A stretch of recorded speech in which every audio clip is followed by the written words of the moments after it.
Praise the lord. ఈరోజు వాక్య భాగం లూకాసు వార్త 23వ అధ్యాయం 44వ వచనం. అప్పుడు రమారమి మధ్యాహ్నమాయను, అది మొదలుకొని 3 గంటల వరకు ఆ దేశం అంతటి మీద చీకటి కమ్మెను. ఈరోజు ఈ వాక్య భాగం ద్వారా దేవుడు మనతో మాట్లాడుతూ ఉన్నారు.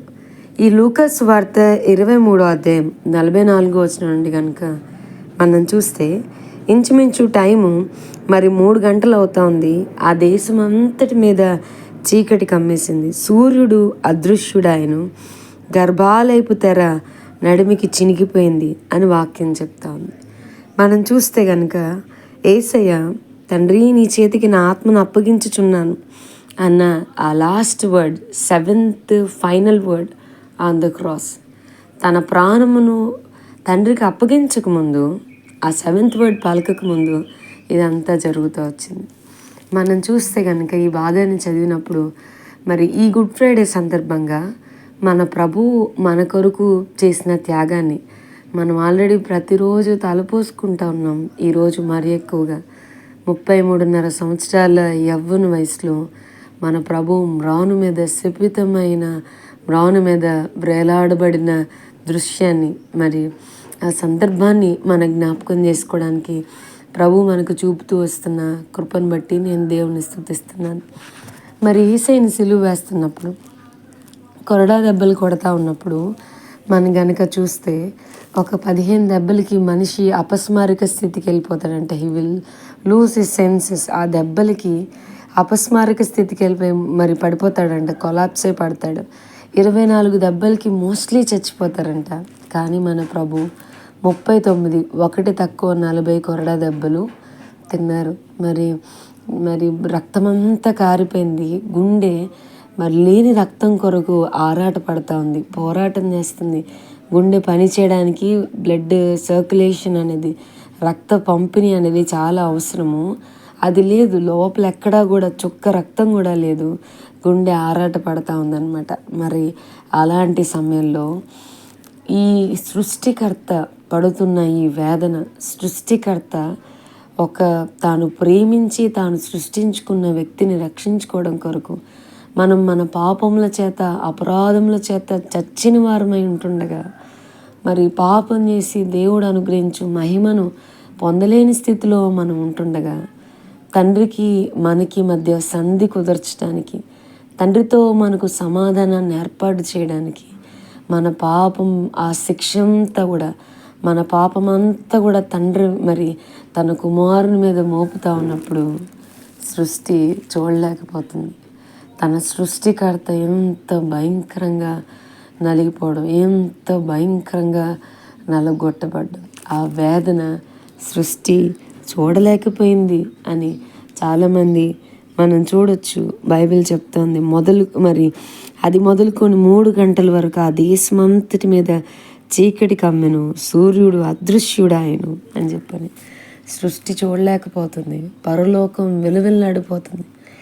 మనకి బాగా తెలుసు, ఎవరైనా ఒక మనిషిని ఎక్కువగా పనిష్ చేయాలనుకుంటే, పనిష్ దేర్ చిల్డ్రన్, వాళ్ళ పిల్లల్ని శిక్షిస్తే కనుక, సైతాన్ కూడా అందుకే కదండి, పేరెంట్స్ బాగా ప్రార్థన చేసేవాళ్ళైతే పిల్లల్ని పట్టుకుంటారు, సేవకులు బాగా పరిచయలో కొనసాగితే పిల్లల్ని పట్టుకుంటాడు. అట్లా వాళ్ళకి కృంగుదల, ఒకలాంటి మనశ్శాంతి లేకుండా సైతాన్ గడు ఉపయోగించే ఒక వెపన్స్ కదా.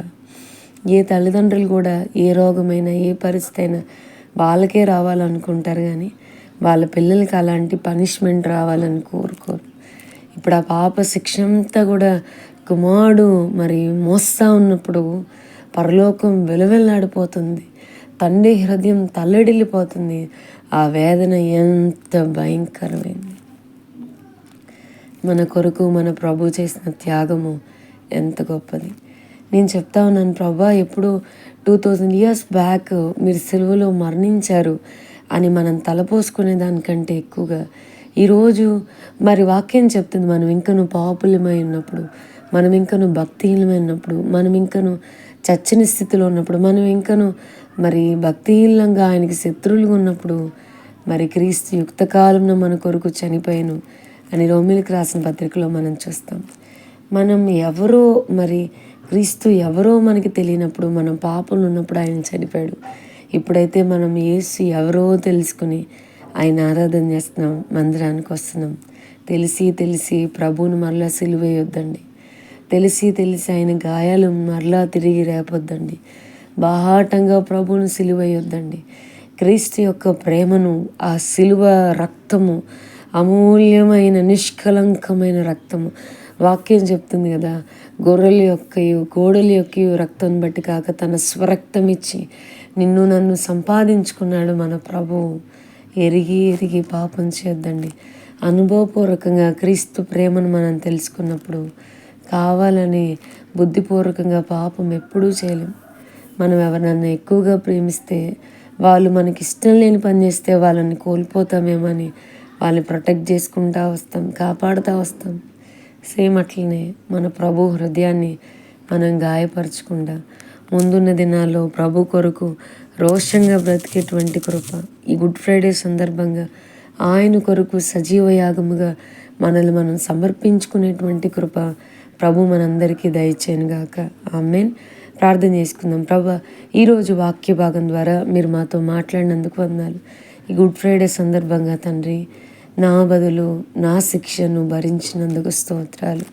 ఈరోజు క్రీస్తునందు ఉన్నవానికి ఏ శిక్షా విధి లేదని నన్ను దేవుని నీతిగా మార్చినందుకు నేను స్తుతిస్తూ గనపరుస్తూ యేసు నామమున అడిగి వేడుకొంచున్నాం తండ్రి. ఆమేన్.